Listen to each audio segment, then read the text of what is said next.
Today we thought we were getting Bob Gessler, and we got Doug from Liberty Insurance minus the email. That's what we were hoping for, was the email. I thought the package deal was the. Well, I looked, but it's too cold for the emu to come out, so there's nothing I can do about that. So Do we pay you half of the you pay me appearance nothing. fee? No, you pay me nothing. I like being around you guys. There ain't no appearance fee, no nothing. Bob Gessler, many forms, many acts, right? Your first act, West Sider, coaching at St. Brendan's. Yep. All the way through. Now retired. Congratulations. Thank you. How long have you been retired now? It'll be a year in August of 24. Okay. Still running the propane business, Still though. running propane. Still fixing things for people. Still getting phone calls. Could you do this? Could you do that? So You doing the glass block still? a little bit on the side, yes. Yeah, if somebody needs something, I'll throw it in for them. But it's getting absolutely ridiculous with the price. It's doubled. My cost. And I even told them, I said, thank God I don't do this full time because I'd go under. It's that bad. Wow. And propane's gotten out of hand too. So I'm trying to keep the prices down with that. And I got to do what I have to do. Hopefully in the next few years, it'll ease down a little bit more. So it's a little tough. Okay. So maybe give a little bit of background. Obviously, West Side, St. Brendan's, Yep. Big family. We were talking before we started filming here. Ursuline and Chaney connections. Yeah, my dad was a 46 graduate, played guard for Ursuline. We actually still have his football jersey. It buttons underneath and through. Yeah, it's all green with the gold 36 on it. My uncle was a player in 55 with Paul McGuire and those guys that went undefeated. And then my whole family was Ursuline. Lenny, my older brother, 74 grad for Ursuline, played football there till his senior year, and then things started happening physically with him, so he had to drop out. In 71, unfortunately, my dad passed away at 41 years old, or 42, whatever, and that's when we had to break it up because the Social Security at that time was very low. It was embarrassing what my mom was trying to live on. So she took myself and my brother Brian out of St. Brennan's. I had my 7th grade year there. I ended up being pulled out and went over to West 7th and 8th, 8th and 9th. And then Brian was 7th and 8th. And then Jeff stayed there. And then they brought David in because then he all went. So Lenny went through St. Brennan's all 8th grade, and then Jeff and David as well went there. We went to Chaney, and then after that, we had talked. They started tuition, and it was ridiculous. My mother tried to do everything she can, and it was very difficult for her. So we were blessed to have her and to get what we had. We always looked good, and unfortunately, she yanked us out, and that was okay because that put it in my blood. Same then from St. Brennan's to Chaney, 4 years there, and after that, it was from there. It was crazy. So you went to Chaney out of necessity, from your family situation. Yes, even though I spent a lot of time up at Chaney. Well, I say that because my 3 sisters went to Ursuline, and I was earmarked to go to Ursuline, but I made the right choice and went to Chaney. Well, I always tell that to Lenny. There's one oddball in the group here. No disrespect to Mr. Saunders here, but you missed out on that Chaney thing. I always say that. And I got it after. Huh? I got it after. You got it after. We kind of traded, Yeah, a little bit there. But yeah, and I have no regrets because growing up on Bella Vista, which was right down from Highland, we spent a lot of time as kids going up and running on the track. because where we went, went up high on a dead end, climbed the fence. And I used to watch Chaney, and I probably saw you play as a kid because I would go up there and watch. And at that time, I was allowed to call him Red because I was little, but it was Mr. Angelo, and watched you guys play and saw the Brungards, saw the Del Signors, saw all those. I saw his sons play for him. So you were probably around when the field wasn't even developed. Yeah. I remember when they put the track in. Yeah. Absolutely. Yeah. So that's how I got to know Mr. Angelo and the stories. Oh, boy. Of course, I'm sure you know, Dallas, I know Coach knows that he was a starter for the track. He was always running track meets. And the old time gym bags, remember the old little ones that were round? We didn't call them gym bags. You put a pair of shoes in it, and that was about it. But he put his guns in it. And so I would go over, and he finally called me over and says, "Hey, Butch," he always called me Butch because you carry my guns. So he'd go from the 220 to the 100 and the different races, and I'm carrying this gym bag. And one day he comes up to me and goes, "Hey, Butch, load the gun. Just don't pull the trigger." Now, here's a guy standing over me who's just, you've seen him. I've watched him, how he coached, scared to death of him, but he was a great guy. He really was. And I remember shaking, loading the gun, going, "Don't hit that trigger. Don't hit that trigger." And the story is later, it's two stories. Now I go to Chaney, just like you, line him up on the line, backs to the wall. So he's coming down, checking people in. And he comes to me. And he looks at me, gives me a little bit of a grin. And I go, "How you doing, Red?" And he leans into me and goes, "It's Mr. Angelo here, son." And I think I slid down the wall. Then later on in life, of course, I was at Park and Rec, so I was with Max all the time because he was up there. John David was always up there running around as a little kid. Well, later on, my son Matthew played arc ball at Arco Field. So they say, "Can you help?" I said, "Look, I don't want to coach my kids. I got a phobia about that. We don't want you to coach. You be the umpire. They don't call balls and strikes. It's just out at first base." I said, "That's no problem."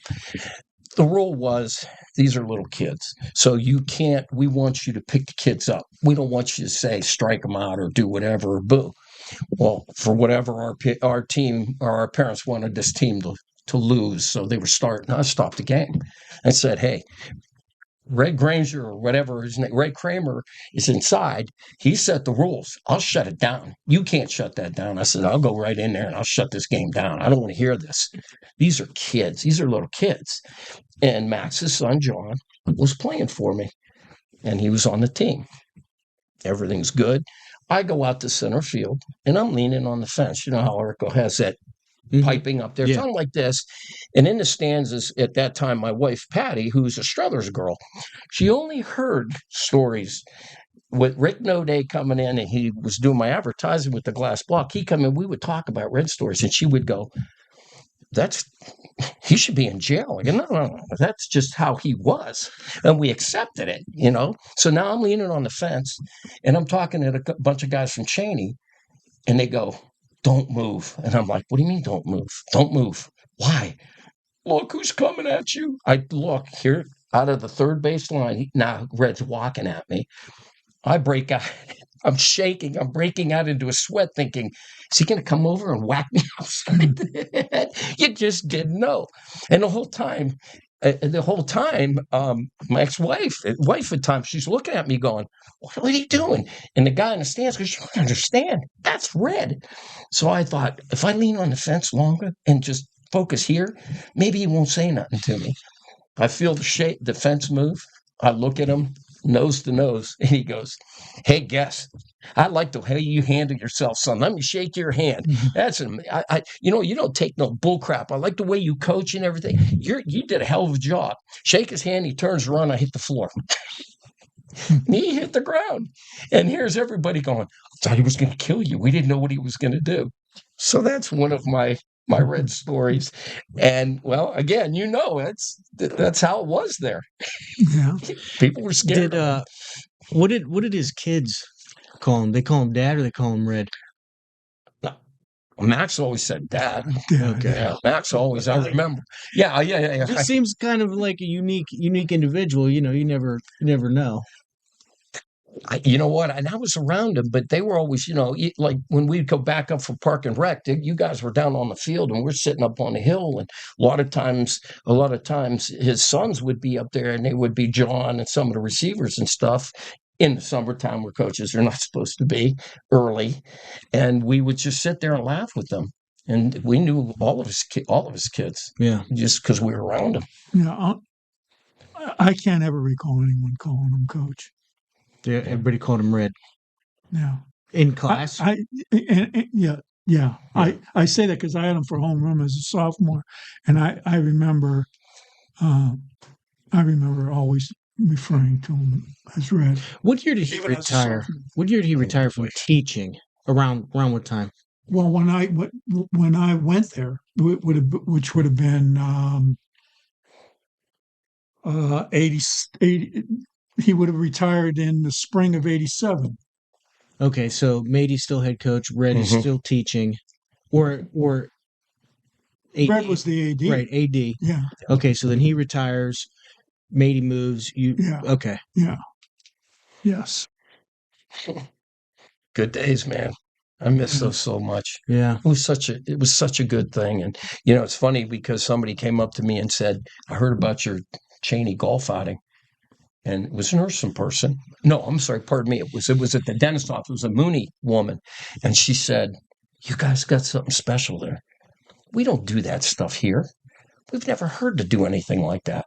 Boy, when I heard the amount of golfers and how a lot of them most of them were Chaney people, we're just envious of that because we don't have that here. And I said, well, we're just a big family and everybody supports and everybody knew everybody on the West Side. I knew the Venables. He wouldn't know me. I was a little kid, but I remember him watching them run track and stuff. The Wilkins guys. These are names that my brothers don't know.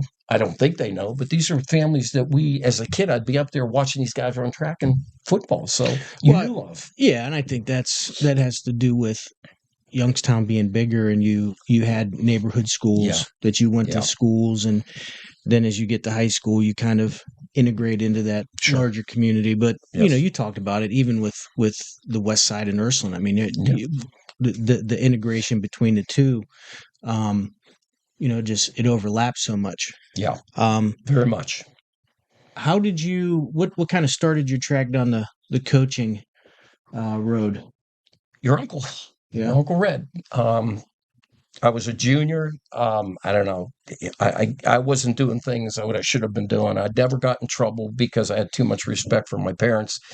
But I was kind of out of control. Out of all my brothers, they'll tell you, and my mother used to get so mad. I was a hellion. I was the one that was racing cars and riding motorcycles and this and that. And out of the clear blue, he called me and said, hey, I need some help.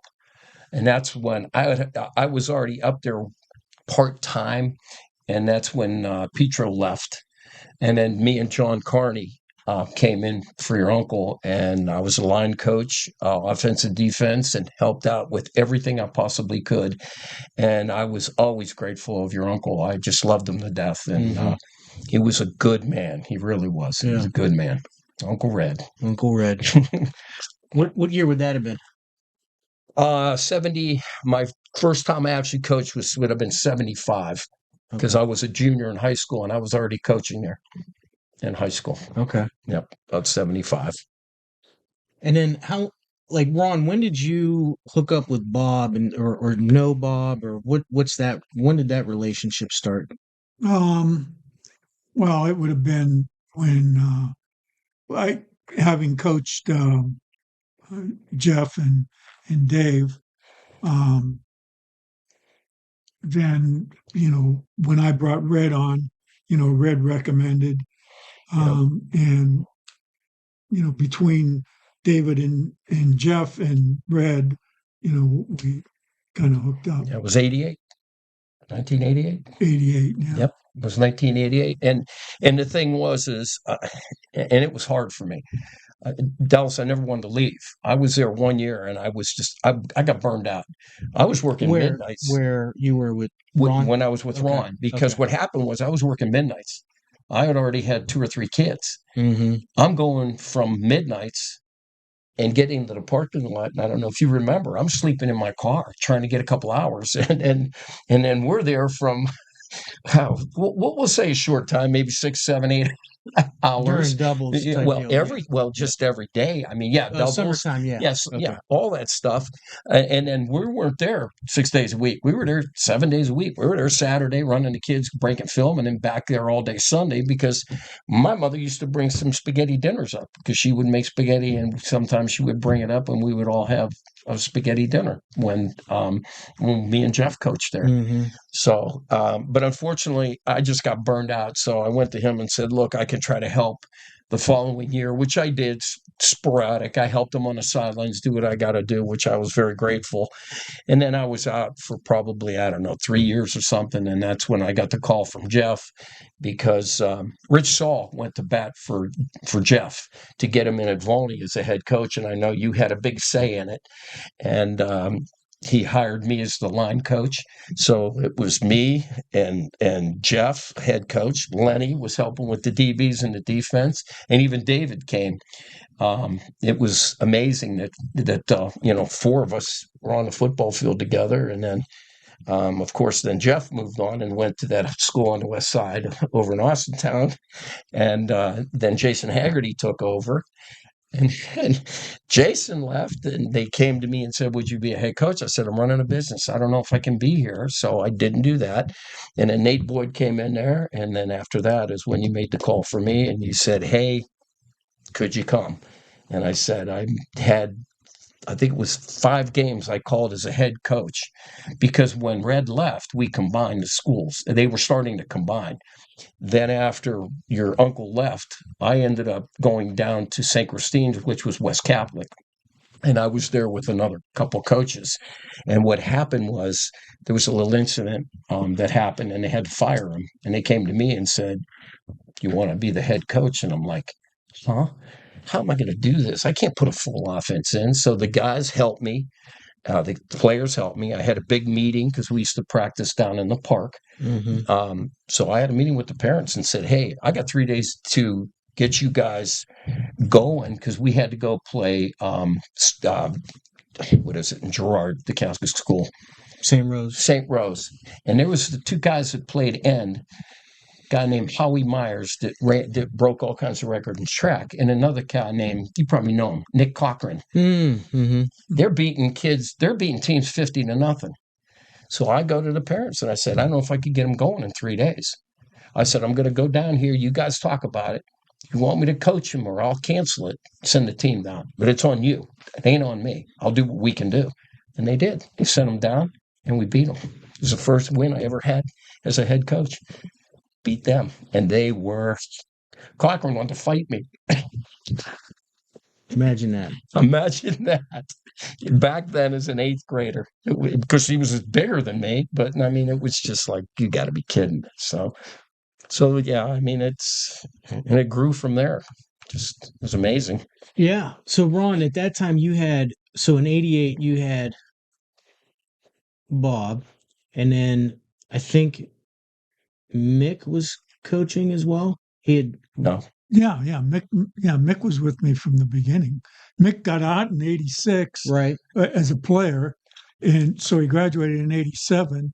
So he would have been with me in '87 season. So I know it was me and Doug and Jeff, and I'm trying to think who else. Nicky went on. No, Nicky wasn't there then. It's in the book. So if you want, you could look at that up, because it is in the book. My first year with you, yes. Mm-hmm. There was like 6 of us. That was it. I swear Nick Ewanuk was one of the... And he came afterwards. He came either the next year or follow. Yeah, he was not a part of he was not, because Coella and Chuck Samrone were the 9th grade coaches. No, it was, he was an Ursuline guy. Ray, You got me. Oh, Picking that brain now. There we go. Now we're going. I see him all the time. He was with us for 1 year. I thought he was with Kalala. He may have been. I can't recall. Yeah, I got to look it up in the book. Yeah. It's in the book because it shows us as a staff. So, but yeah, cool. Red was helping too. Oh yes, yeah, he was down there all the time. Yeah. What were you coaching that year? I was the offensive defensive line coach. Or wait a minute, offensive line coach, and then I had defensive ends, or linebackers. That's what I had. And then so you make the trek down to Vaughan. It's kind of funny, like thinking about it as you go through. I remember Jason being around. I don't know if I crossed over when Jeff was down there, maybe for a short time, but then I remember Jason. But I guess I always kind of assumed after that, I forgot about Nate Boyd. Mm-hmm.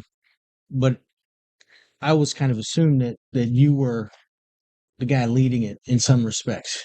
No, I helped them as much as I could. Obviously, my input, they took it, which I was grateful. As we did with his staff, we were always a family. We never argued. We always said, hey, try this. And if he felt that, we could try it, he did. So everything that he taught me, no matter what school I was at, I mirrored the Chaney program, and it ended up working. I mean, it was successful with getting at the pole and breaking down to hit pride, Struthers, or wherever. So it really carried over a lot of the stuff that he put in, and of course with Jeff there and then Jason there. I mean, everything was Chaney, and I remember coming up saying, "Hey, what new twists are you putting in that we think we could run down at Volney?" Because we ran his stuff. Obviously, it was much whittled down. Sure. But I'll never forget, we were playing Camel, and we had the kids from Volney in there, and you're up on the board, and you're going, 867 stay, or whatever you would write, whatever you wrote down. And I could see the kids going, like, wow. And so afterwards, I go, we know exactly what Coach was saying. I go, why do you think we're doing the job that we're doing?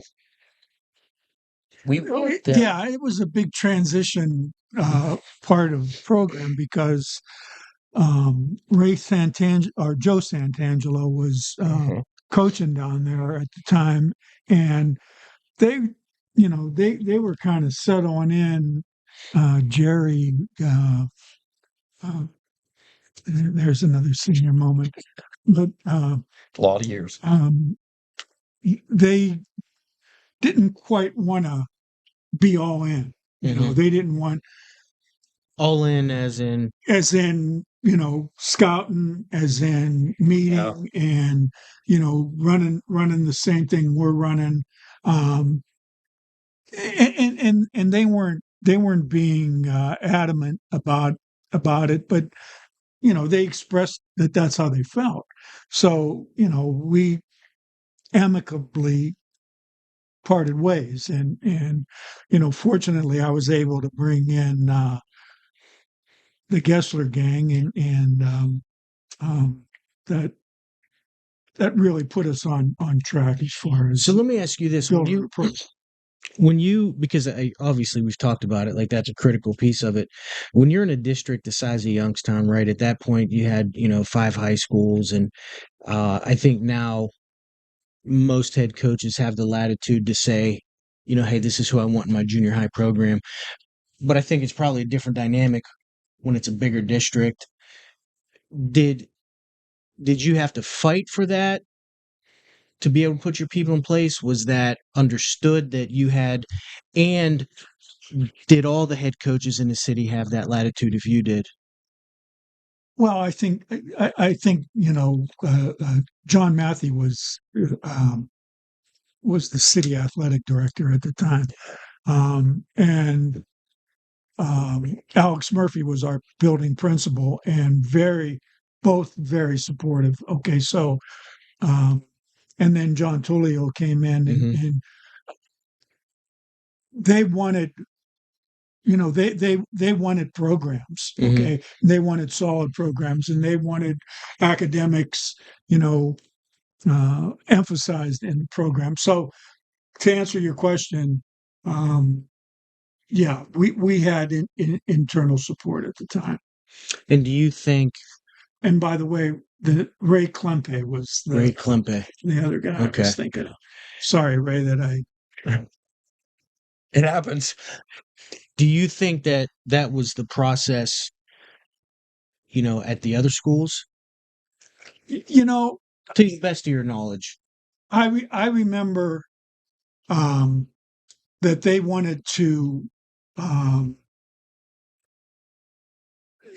There was a time when they wanted to increase the academic qualifications to be able to participate. Okay. And the pitch that I made to them at the time was, listen, your intentions are honorable and good, but are you cutting off your nose to spite your face? Are you going to push kids that are borderline with the new academic standards away from, becoming involved in the program? And I said, I'm not advocating for, lessening the standards or easing the standards, but, to make it more than the state. And that was their intention. Mm-hmm. Mm-hmm. So if 2.0 was the qualifications, they wanted to up it to like 2.2. Yeah. And I just thought that and they listened. So we went, they took into account my pitch, so to speak. So we stayed at 2, and it didn't really bounce up our numbers. I mean, our numbers were always what they were. It was the kids that can hung. But yeah. What they did to us, and we had to get it changed because at the middle school at Volney. Okay.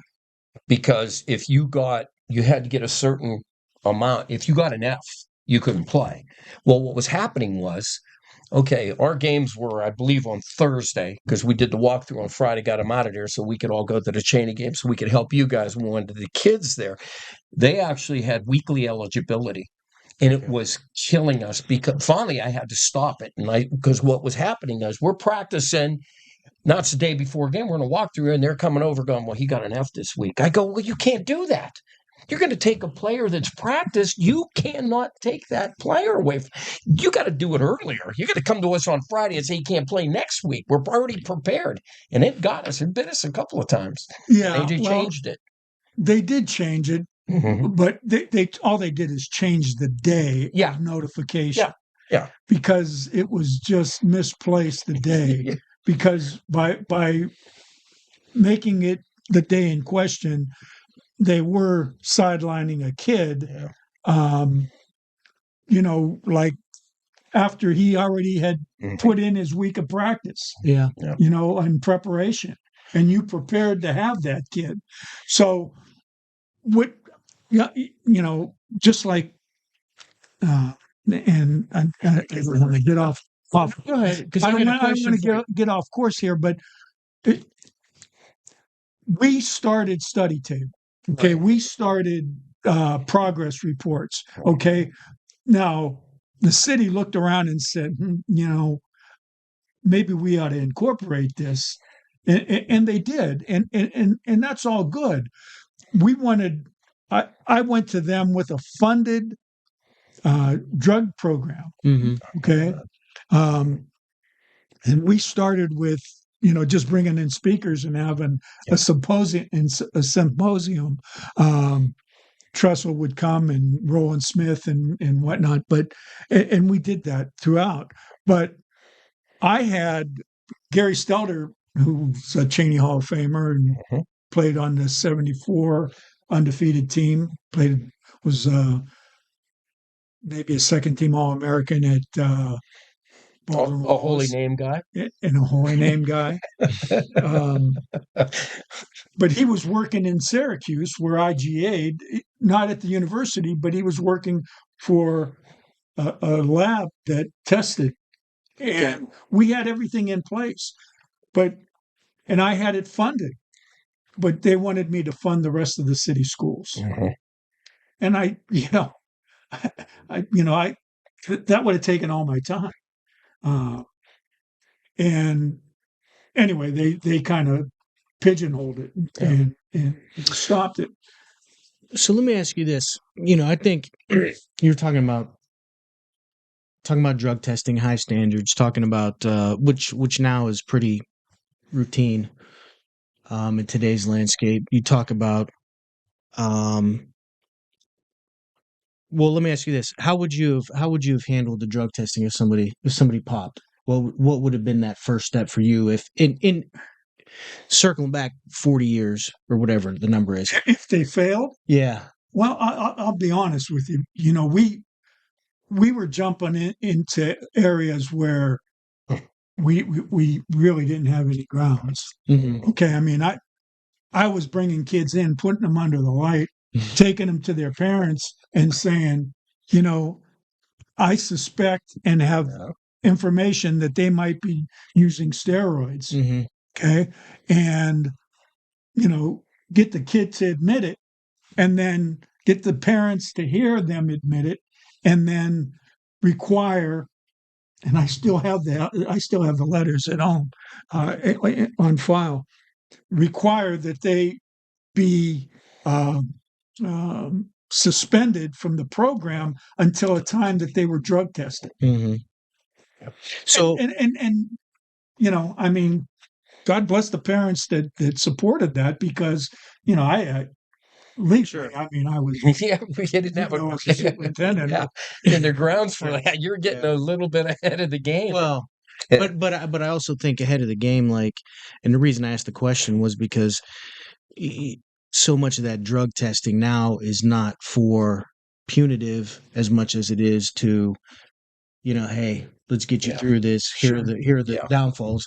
Did you ever have anybody that you had that conversation with that bounced back, battled through that, and contributed after they were suspended to the time that they? Yeah, absolutely. Okay, probably 3 or 4 kids. Okay, I'm not aware of that. Yeah. And I think that's the point. So circling back, I did have one other question about, talking about the GPA. How do you reconcile? So, I think your program, if I could summarize it, was built on extreme expectations, right? Extreme rigor of, academic, behavioral, physical, following the program. That's where a lot of the success came from. So what's the rationale between not upping that academic standard, but that's really what the success was built on, is that high standard in whatever fashion? What was the yours? I mean, so and it sounds like I'm being questioning. No, I'm just no, wondering. no. Instead of saying, okay, 2.0, city wants to go to 2.2, I mean, your fundamental is everybody else is here, our standards are going to be here. What made you say, well, that's not a good place that's not a hill I want to die on as much as everything else? Reality. Okay. Yeah, absolutely. Reality, because I'm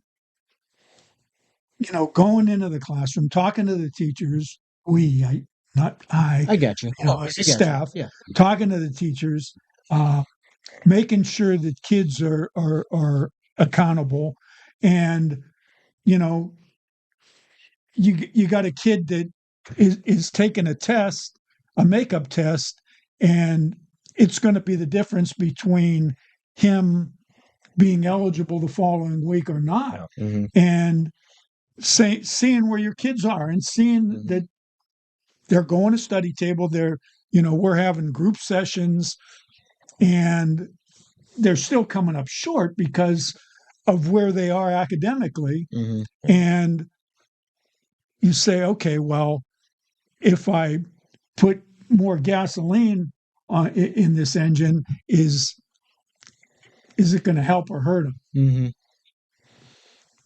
Let's try to achieve at least the status quo until before we up the ante. Yeah. The other thing to that, and I know we did it because you guys did it. We actually had sheets that we would do a weekly and say it eventually became a district wide. Oh, okay. I did not know that.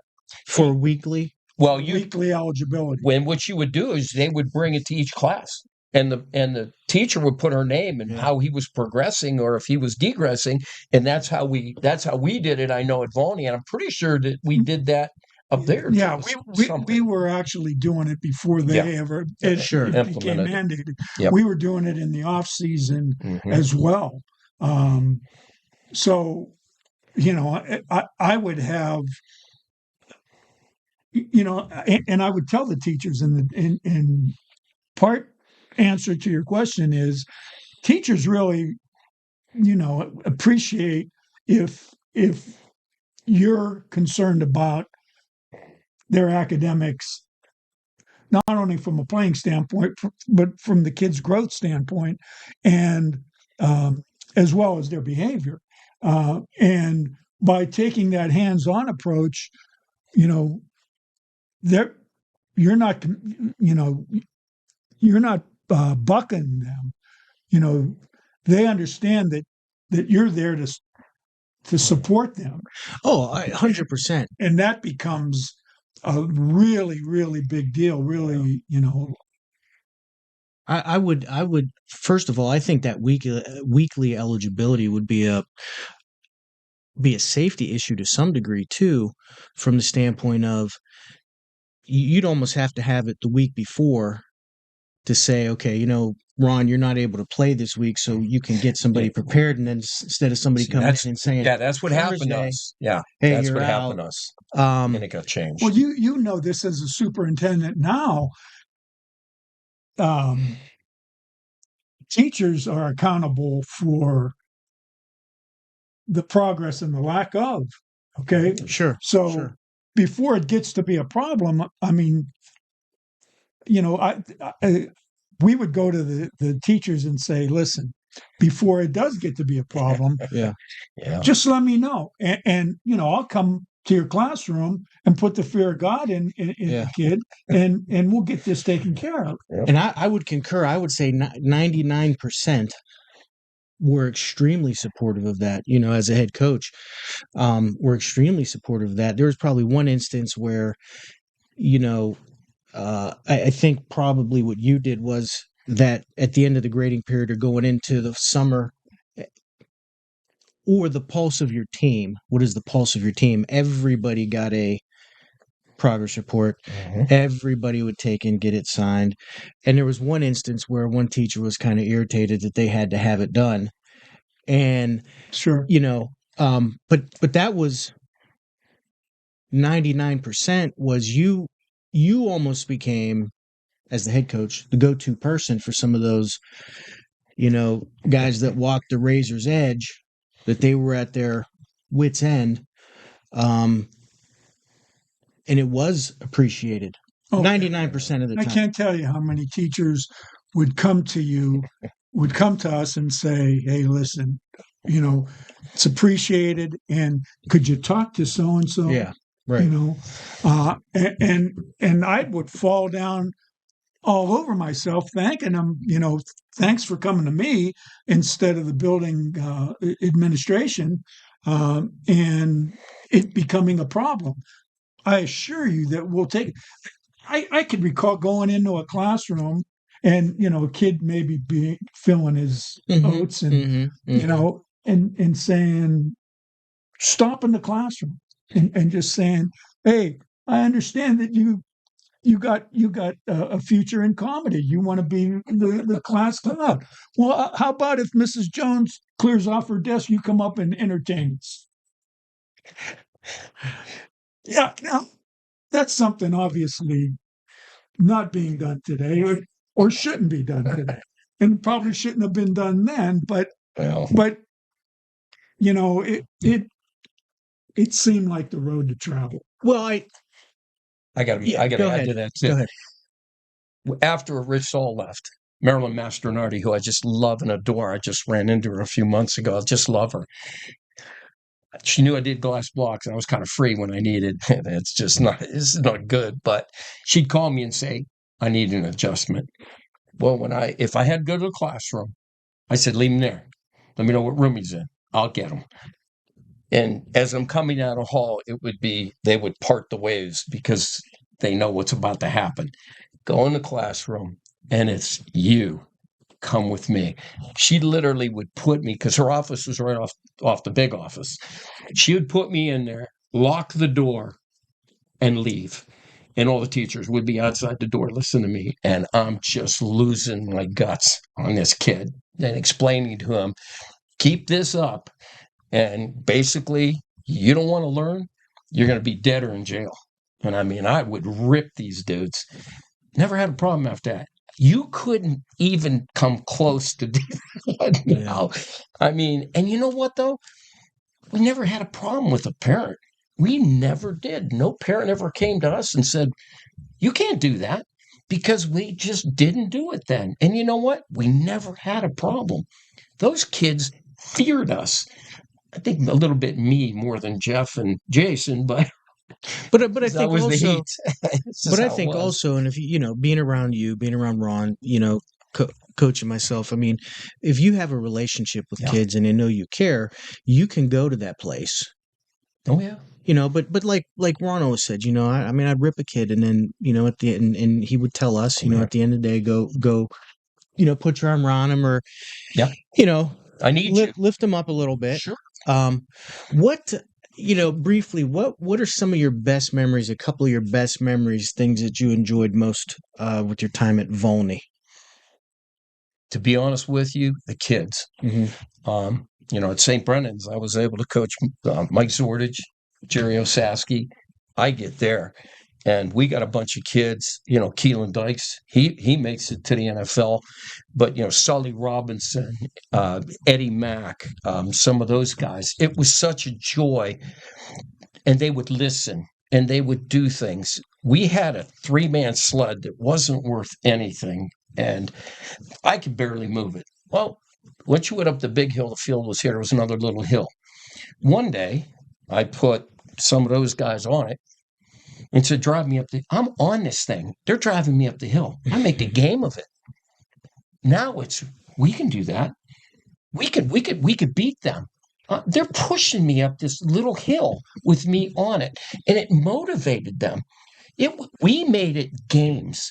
It was a hard practice, and they didn't realize that they were killing themselves because we made it a game. Mm-hmm. The thing that I always said was, and listen to you guys' podcast, which is just, it's amazing for me because it brings back a lot of the memories.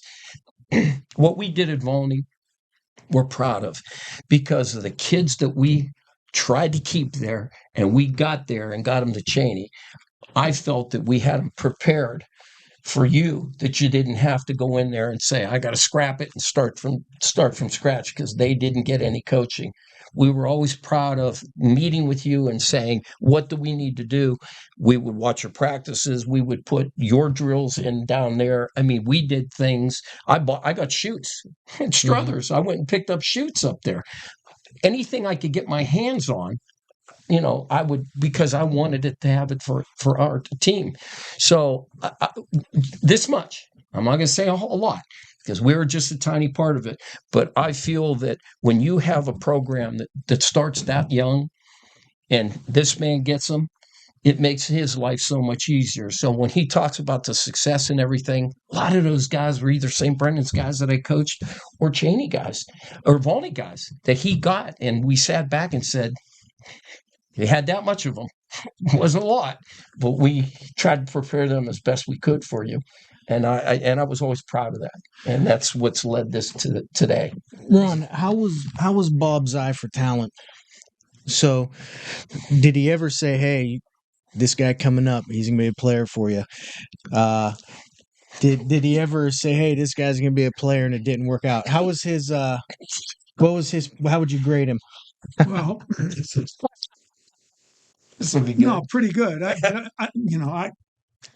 off the cuff, I could recall a kicking incident, but I'm not going to go down that road. I think it was at our Steubenville, one of our Steubenville games. But anyway, Go ahead. No, You go. want me to tell a No, story? I'm not. I love that story. Because I don't want the kids. Well, we're going to name the kid. Go ahead. So where's the opening kickoff at Steubenville? Okay. I got the kicker. Mm-hmm. Okay. He's standing down, goes to kick the ball, and misses it. Goes 10 yards, we get it. So I'm like, he comes off the field. I go, what did you do? He goes, I missed the ball. And I go, yeah, that's obvious. Now I do this. I look down and he's there. And he's just like this, looking at me. And I can feel him sliding off my skeleton. He comes over and goes, did you call that? I go, you missed the ball, Ron. He goes, like, yeah, don't even say anything because that was a great call. Is that what you're talking about? I was like, he's going to kill him. Thank God we got the ball because I thought he would have fired me right there. Genius. It was genius. It was genius. And it was all him. That wasn't my call. It was him. Yeah. So kids coming up, talent in terms of, giving you good. Yeah. The track record was obviously good. I mean, we were getting kids, and were they ready to play varsity? Some of them were. Sure, right. Obviously, it's a 2, 3, 4 year down the road conversation, but exactly. But there's no question. The job that they were doing down there was the shot in the arm that we needed to advance our program. Let me ask you this: one of the things that we talked about early on, when the city started changing, closing down some schools, and you had kids going to different parts of the city. How important was some of that integration into the program at the middle school level to acclimate to what the expectations were at the high school level, for those kids, coming from a different area, South Side, whatever the case may be, and now they're over at Volney. Yeah, well, aside from you guys down at Volney doing a great job directing or aiming them in our direction, we were going down and bringing them to games and whatnot. But we were still losing kids. I mean, not overall. Sure. But there were a handful of kids, difference makers. Yeah. That we lost here and there. Maybe because the allure, enticement was greater at another place, or promises were made. Whatever. Right. We were pretty. As a matter of fact, okay, we considered the Volney as part of our program. Okay, it was all part of our program.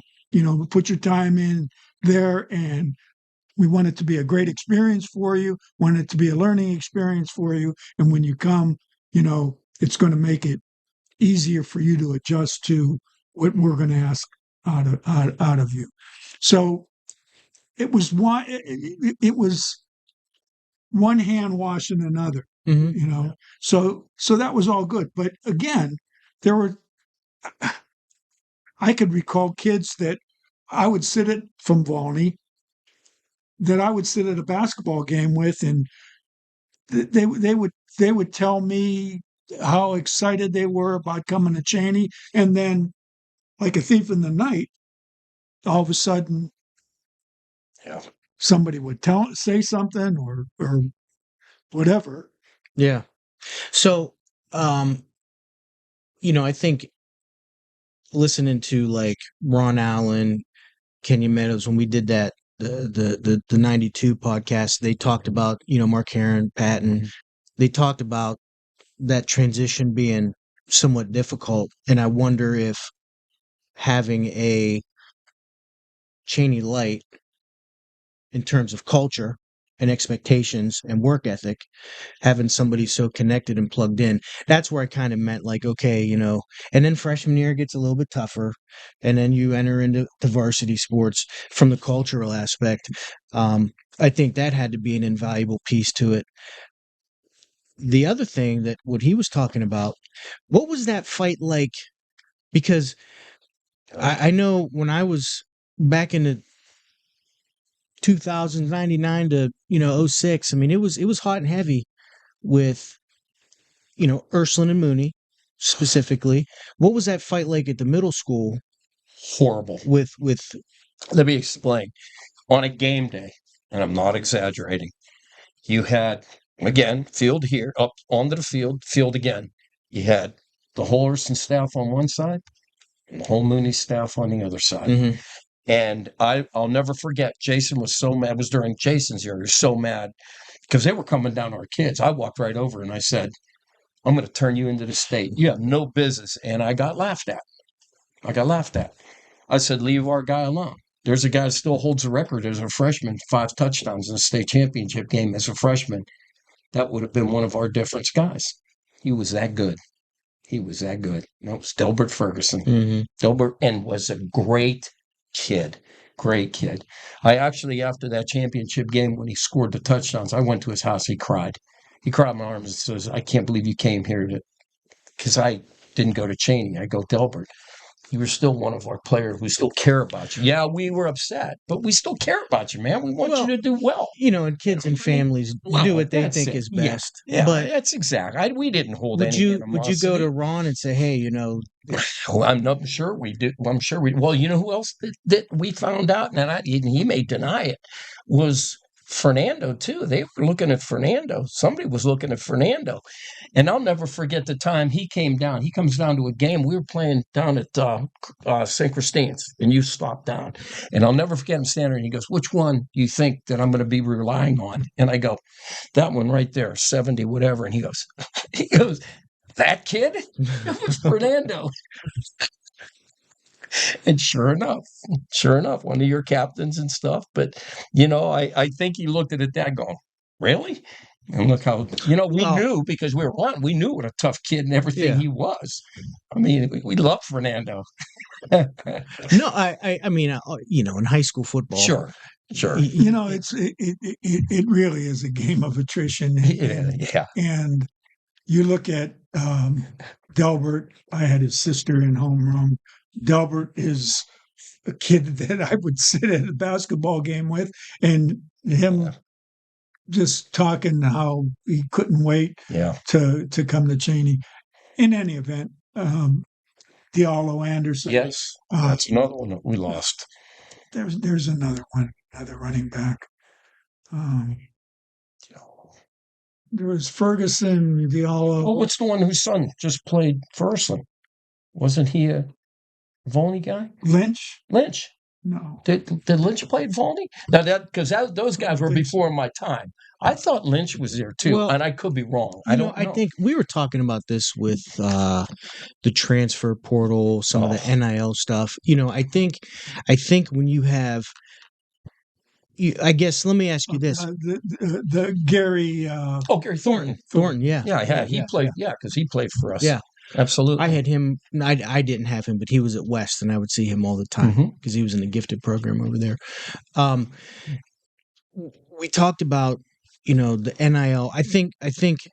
How many kids did you lose that weren't Catholic school kids? So I guess the trend would be is, hey, if I'm a St. Brendan's kid, you would naturally see that progression going to Ursuline. I mean, that would, but I know that there have been guys who haven't. You know what I mean? Did you see that pattern like in the 80s, early 90s, or was there always that element of some of your kids that were targeted? I guess what I'm saying is, when you had the each side of Youngstown had their schools. Okay, the natural progression is, hey, they're coming to our place. I got uncles, I got brothers, I got cousins. They all played here. That makes it a little bit easier. Now you start getting kids from the South Side and here and there. And that's almost like a little bit of a culture, maybe a premonition of what we're seeing today, because we said it's really difficult to be loyal to a place, to a program when I've been at 3 programs before. Yeah. Yeah, right. And I get that. And when I say it comes down to a game of attrition, you know, you lose a Thornton, you lose a Ferguson, you lose an Anderson, but you get a Cook and you get a Patton. Sure. And Right. you get, Right. you know, Right. Well, you got Gardner and, yeah. and on and on. You know, I mean, we've had some really fantastic players. So, and there was maybe the one element that a lot of people don't talk about that was really a factor, the YMCA. Mm-hmm. Yeah.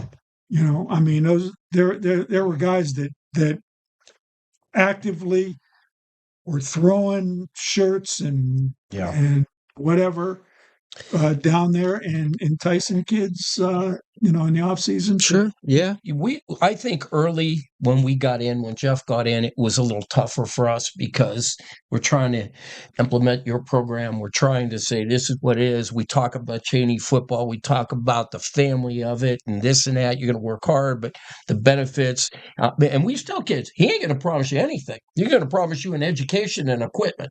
You got to prove it to yourself. So early, we lost a few. But after that, we didn't lose hardly anybody. I mean, the years that I was there, which was 9, first maybe 2 or 3, somewhere in there, sure. But after that, I mean, the whole team was going. Now, there might have been kids that said, I can't do this at the high school level, but the kids that made a difference, they all went there. I don't recall that many people, or if any of it, after those bunch that you said, that we lost. Think about this. Prior to 1970, you know, when I graduated, there was no Volney football. Mm-hmm. Kids were managers. Don Brunetti, Jim Calcagni, you know, these are Chaney Hall of Famers. There was Holy Name St. Brendan's, you know, feeders to the Catholics and Chaney. Right. But as far as 9th grade, those guys didn't play football. Mm-hmm. Brett had them on the sideline as ball boys, or you know, that was the connection. And you know, we didn't lose the Calcagnis and we didn't lose the Brunettis. Thank God. You know, I mean, and I'm sure I'm leaving out. I thought did Brunetti go to Holy Name with you? So you guys didn't play middle school football? Oh no, it was junior high. It was so when you graduated from Holy Name or St. Brendan's, then you went to West for 9th grade. Went to West for 9th grade. Okay. Mm-hmm. And so, did you have a 9th grade football team at that time? At West, yeah. Mm-hmm. Yeah, I played in 9th grade. So, but Cal and Don didn't play. Okay. And, you know, talking about 9th grade, right, that freshman year, you end up becoming a freshman coach. Mm-hmm. At Chaney. Yep. He asked me. And how long did you do that? 2 years. And what was the reason for that? Do you remember? Bob coming up to be the freshman coach. Was that when Satch got out? I think Satch got out. Yeah. Yeah, pretty sure. No, Satch was after. No. But I thought he got out of freshman and he brought him up to help varsity. Like in what year are we talking? Maybe 02, 03. Oh, yeah. Okay. Satch was out, and then you come up. And he comes to me and goes, hey, I need you. And I'm like, what?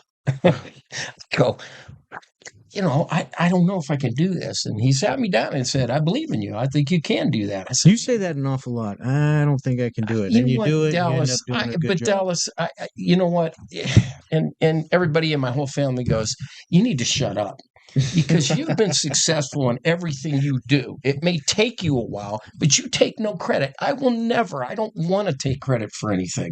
I refuse to take credit for anything. It's about the kids. Heck, in 15, I took a team that the year before with the Scourge, they got beat 100-0.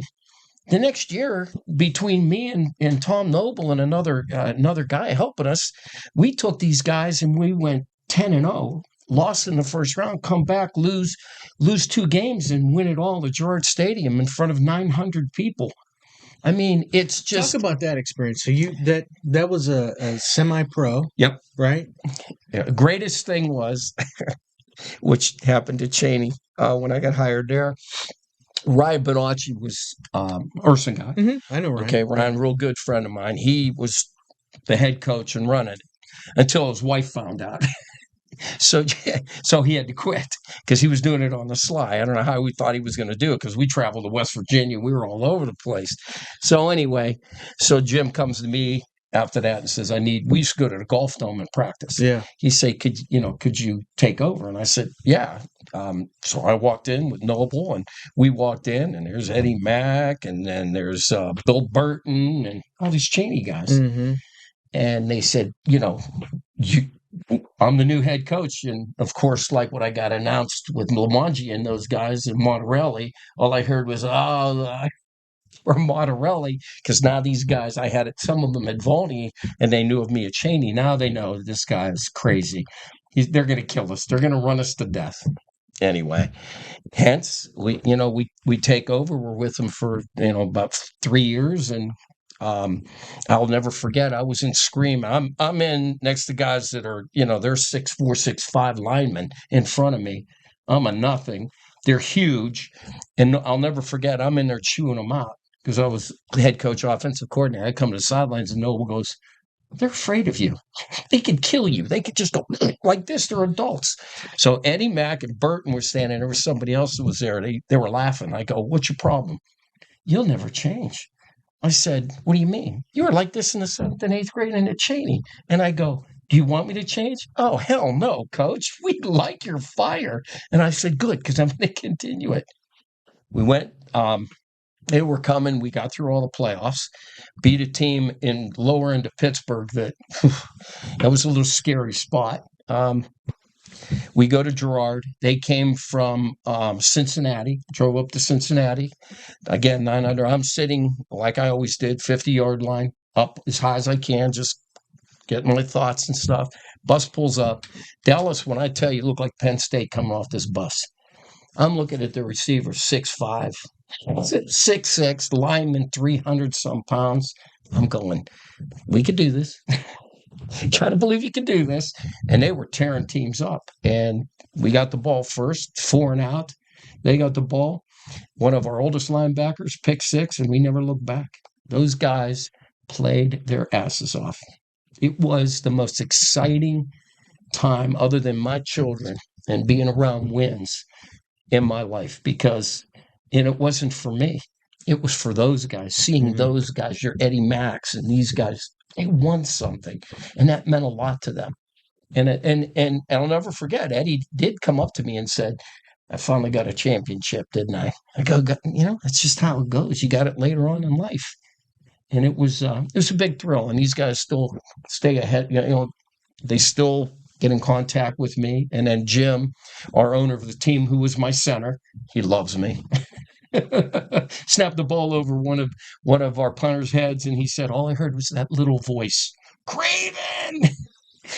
But so now that's how we got involved with the radio. Hence Western Reserve Radio. It's City One. We're based out of Phoenix. We could go to any sporting event we want. They'll back us. We could broadcast anywhere, and that's how I got into broadcasting. First time I did it was 1240, Lurk Means. We did a playoff game with Kirtland, and I believe it was South Range, and it was at Niles Stadium, and scared to death because he's telling me I need you, and I go, I've never done it. I don't know what I'm doing.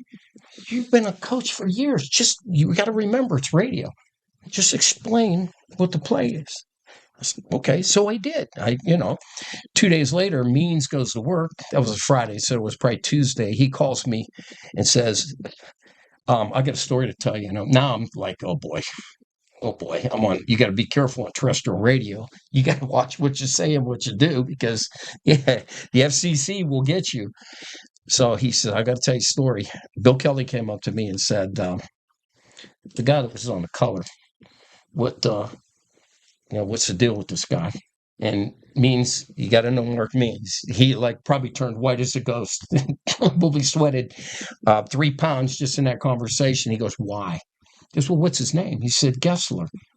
Oh, yeah, Lenny. He's been with Jim Campbell for years. He said, no, it's not Lenny. He says, well, who is he? He says, Bob Gessler. And Kelly goes, how many years has he been doing it? He goes, it's his first game. He goes, you got to keep him on here. He's good. So he's telling me this. I'm going, oh, God, thank God. Thank God. And from there, we have a good time. We laugh about everything. We talk about Joe D. We talk about the Chaney program. I'm always with the Chaney stuff or whatever. Do you do it every week? Every week we're on the radio. Yeah. Every week during football. We did the Springfield. We're possibly looking at maybe do some polling games. Okay. So it's been delightful. I do the Cleveland Cobras minor league football. We go up there and do that on weekends in the spring and do that stuff. But because of and I don't say I'm good at it. I'll never say I'm good at it, but I get by. And it's because of your uncle, this man here. And I know he doesn't like the accolades, but he helped me. Those two. And then again with Jeff, my brother Jeff really, really helped me. I just, him and David, all city players for Chaney. But real quick, there was a story. I told Jeff, call this play. We never practice it. Call the play. Don't worry about it. I know it'll work. These guys are athletes. They can do it. Well, the play doesn't work. So I'm standing on the sideline, my arms crossed, just looking at him, smiling. And he's jawing at me. And he's just yelling at me, going, I told you we shouldn't have run that play, yada, yada, yada. And then with all the kids standing there, he goes, what are you laughing at? I said, well, you can't fire me. He goes, what do you mean I can't fire you? I said, Mom said. He just shook his head, and I think the whole team fell over laughing. But it's because of those people. And again, Dallas, I was a hardhead. We're all like that as coaches. It is what it is.